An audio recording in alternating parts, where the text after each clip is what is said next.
BlindSide is basically a short drama thriller about broken family. There is this conflict between a family which doesn't work as a whole, and then external factors come in and make it even worse.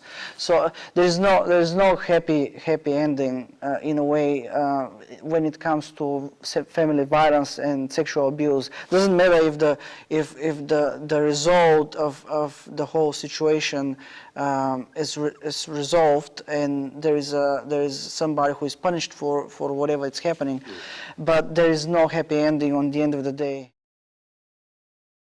That would be the character of Becky. She's the one who actually gets assaulted, and she's the one who kind of will grow up to be damaged. Tonchi knew her, and we did the audition, and I really liked she had a really kind of kind and very calm presence, and kind of vulnerability there showing quite a bit. So I really like that for the character of Becky, because she had to be that kind of vulnerable, innocent, young teenage girl, and that really shows up on the screen. I really like that. Yeah, I had an idea about a movie or a short film which was about family violence or sexual abuse, or something which kind of gives a little bit more voice to the victims, or kind of gives a little bit of an insight of some of those issues. We got rejected on the grounds that the film was too much American. Of course, we are influenced from the movies we watch all the time. There was a gun involved, and there was some fighting and other things, and of course it wasn't to the Film Commission standards, which I agree, and they had really good points and really good kind of feedback, which I took on board and made a few changes to the script before we start shooting. Being a docu director kind of helped me to be able to think on my feet very quickly in terms of shots and how to shoot things. Being a camera operator gave me the skills to actually being able to execute the shots camera-wise and think ahead in terms of lighting, movement, and framing, and all those things. But I always wanted to make stories, so it's just I like to do all of those things.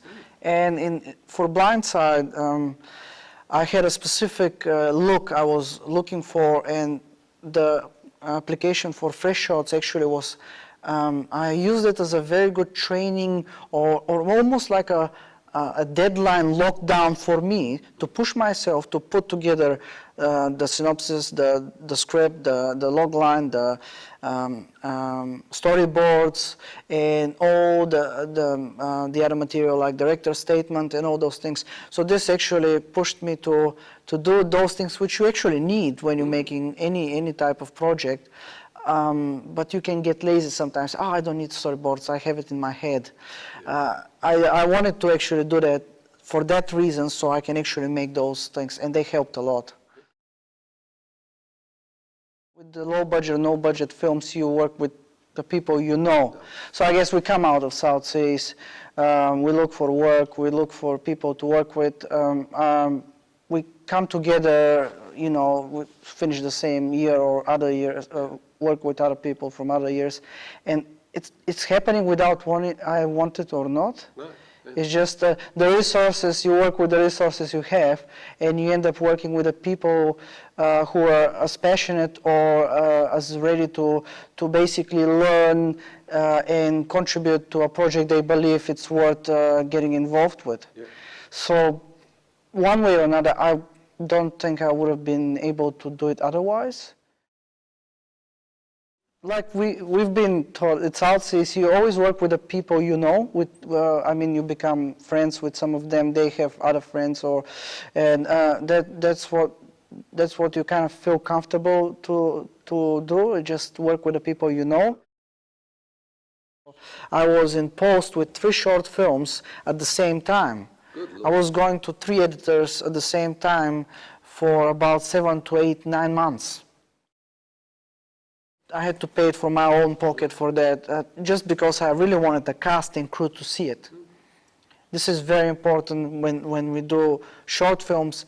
Cast and crew have to see it, even if they can't have anything for their online show reels for a while, because you're sending it to film festivals and you don't want any footage to end up online. At least they have to see it, and I think that's very important to do. You have to impress people. You have to, if you want somebody, and that I know from South Seas, if you want somebody to get involved with your project, you have to make them believe in you, in your project, so they can get involved.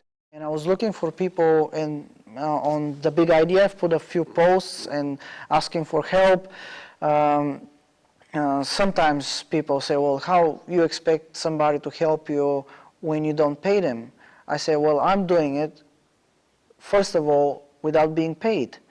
And I'm achieving the results I want. And that's because I'm putting all the time and the effort into it, because I believe in that project.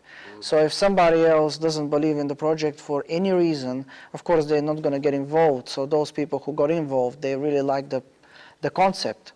And I wanted something which is really cinematically or visually very, very captivating and polished. 99% of the people were from South Seas, cast and crew, and everyone was giving up their weekends and time and just petrol money and all those things just to make it happen.